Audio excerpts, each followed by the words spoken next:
Welcome back, everyone. As your regular narrator would say, for the benefit of those who are new, my name is Ramon Mendoza, my street name was Mundo, and I am a former street and prison gang member from East Los Angeles who was state raised by the California penal system. I have been away from YouTube for over a year working on projects, some that will soon be revealed. Your main host on this channel is Johnny Chingas, also known as Johnny C. Johnny C will remain the main man on this channel, and I will contribute as time allows. Keep us in your prayers for God's influence and guidance. He is our forever sponsor, whose word is sharper than a double-edged bone crusher. In Isaiah chapter 55 and verse 11, he promises us that God's word will not come away void. There have been many developments in the Mexican Mafia and Sureño gang world in California that prompts my heart to quickly touch upon the topic of gang members who find themselves in danger, who just can't stay away from their neighborhoods, their barrios. Although I am speaking mostly about my concentrated area of familiarity, Sureños and Mexican Mafia vatos, this applies to any of you from the criminal gang world. Cartels, bikers, mob guys also included. So please pay close attention.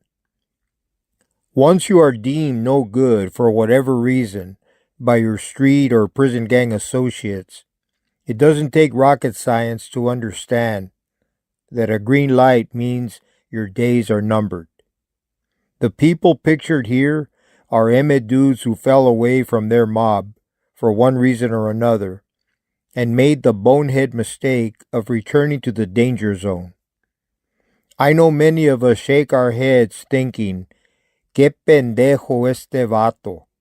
Why would this fool go back to LA or anywhere that a street gang homie would recognize you and sound the alarm? Come on, you're a seasoned street criminal. You know the streets inside out, raised in the youth and adult penal system, join hands with the big homies, etc. You get the picture. So why would you place yourself, your loved ones, and innocent bystanders in danger like this? The men pictured here are Eduardo Castro, a.k.a. Eddie Boy from Barrio Nuevo, Sammy Villalba, known as Negro from Artesia, Donald Ortiz, known as Little Man from Whittier, and Juan Garcia, notoriously known as Topo from Florencia 13.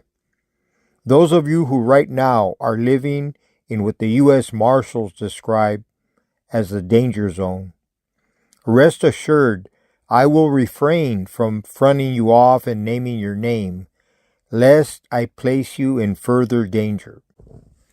Before I proceed with what may appear to be the process of crucifying you and others for being downright stupid, especially when I realize there may be other reasons for your decision, let me share with you something I did back in the late 80s or maybe very early 90s.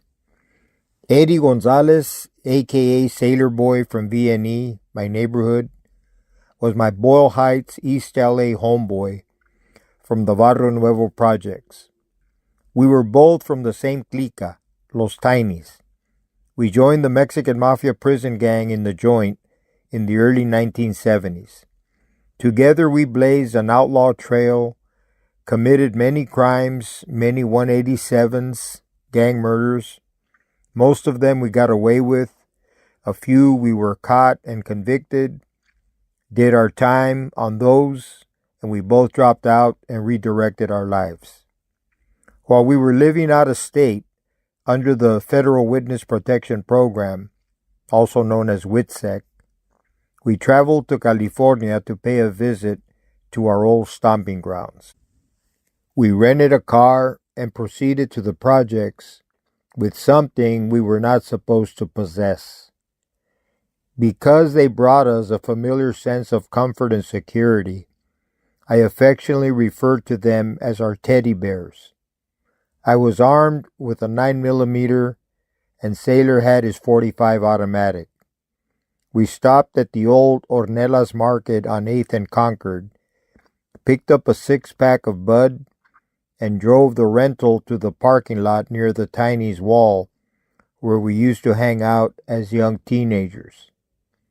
As we squatted against the brick wall, which afforded us protection from behind, we downed our first tall boy and reminisced about the bar that was a few blocks from EME, where Sailor and George McCarthy would strong-arm United States Navy servicemen and relieve them of their feria, their money. This is how Eddie was baptized with the nickname Sailor Boy.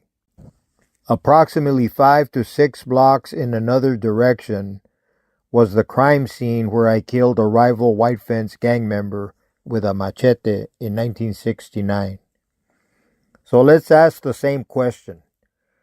Why were these pendejos, Sailor and I, playing Russian roulette by returning to the danger zone?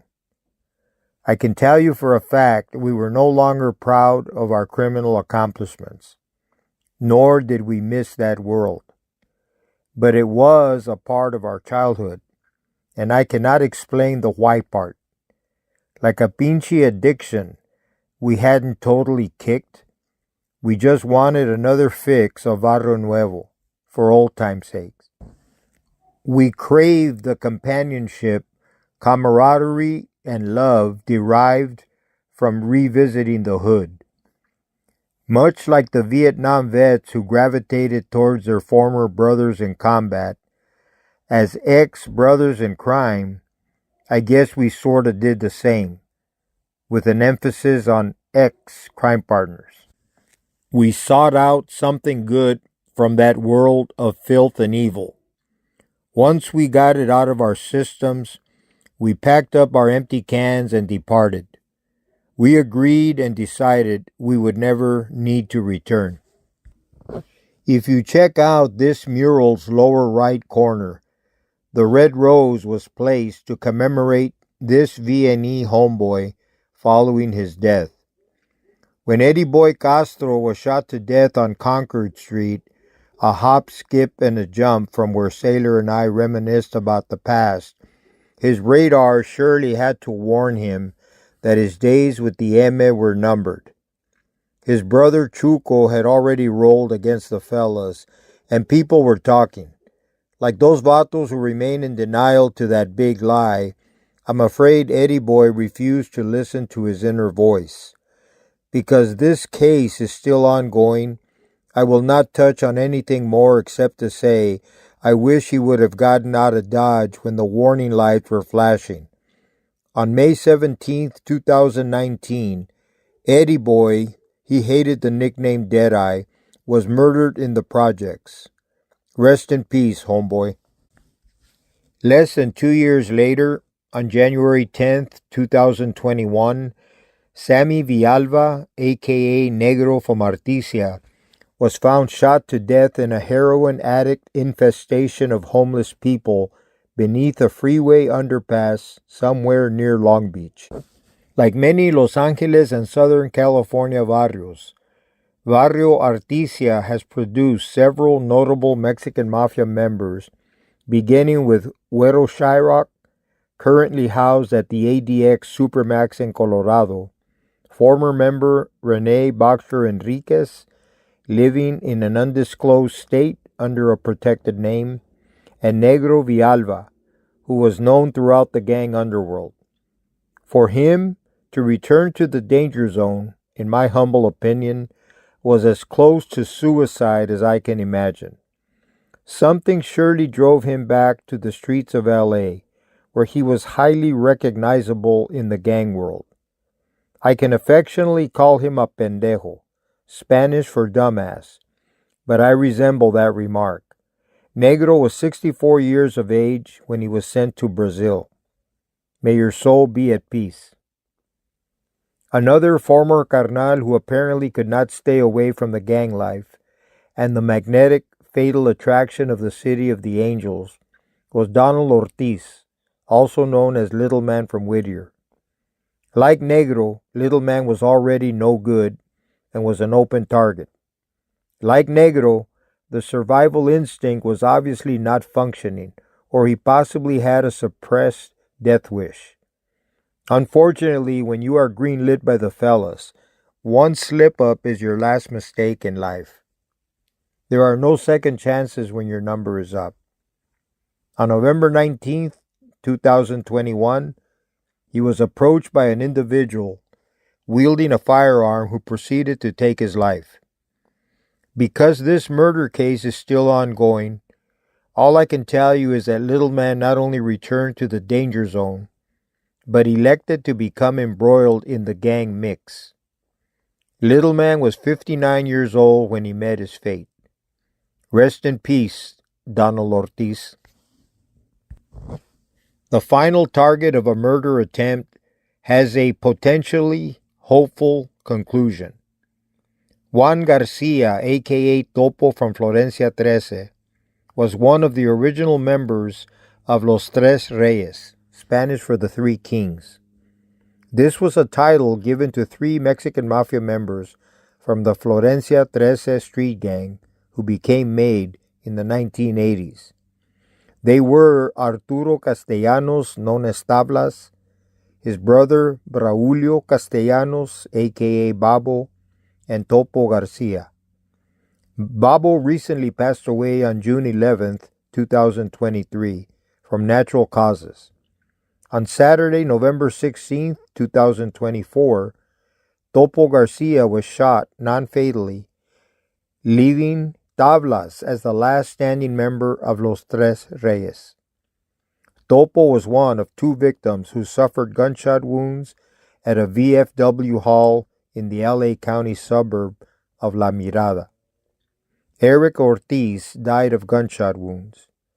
Topo was hospitalized in critical condition and has survived. Like Eddie Boy Castro, if red flags and warning bells begin to flash, remaining in the underworld is usually a one-way ticket to the grave. Unlike Eddie Boy, Topo has an opportunity to leave with no further damage or remain in the game and wonder where and when the next bullet arrives. Topo, don't be a pendejo.